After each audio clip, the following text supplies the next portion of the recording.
Gazipur city কর্পোরেশনের বাসন ও কাশিমপুর থানা এলাকা ও শ্রীপুরে পৃথক স্থানে সড়কের পাশে দাঁড়িয়ে থাকা ৩টি বাসে অগ্নিসংযোগ করেছে দুর্বৃত্তরা।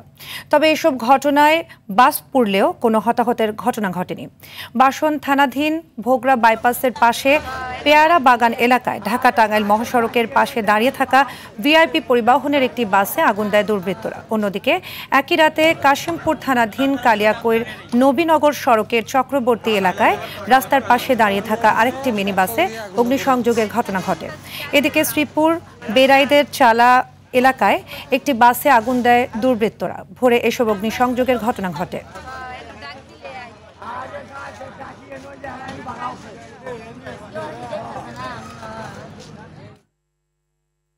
ঢাকা ময়মনসিংহ মহাসড়ক অবরোধ প্রসঙ্গে আরো জানাতে টঙ্গী থেকে সরাসরি যুক্ত হচ্ছেন সহকর্মী তরিকুল ইসলাম তারেক। তারেক, চলমান অবরোধ বিষয়ে সর্বশেষ কি তথ্য আছে আপনার কাছে, আমাদের জানাবেন।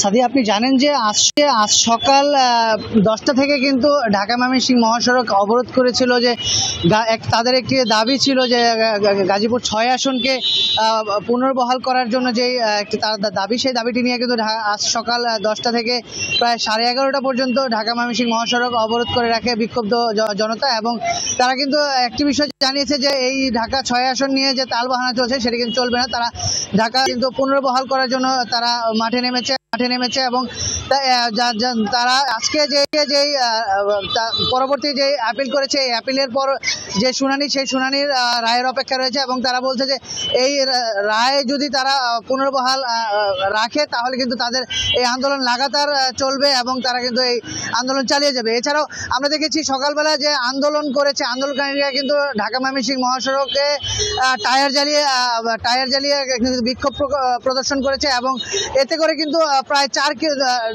এই টঙ্গী এলাকার দুই পাশে ঢাকা ময়মনসিংহ মহাসড়ক এবং টঙ্গী সিলেট সংযোগ সড়ক, এখানে কিন্তু প্রায় 4 কিলোমিটার এলাকা কিন্তু যানজট সৃষ্টি হয়েছে এবং যাত্রী চালকরা কিন্তু চরম ভোগান্তিতে পড়েছে। সর্বশেষ যে ভিডিও জানিয়েছে যে তারা এই পরবর্তী রায়ের যে বিষয়টি সেটি তারা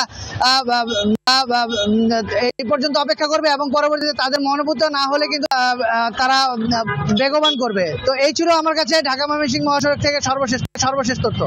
সাদিয়া, ধন্যবাদ আপনাকে।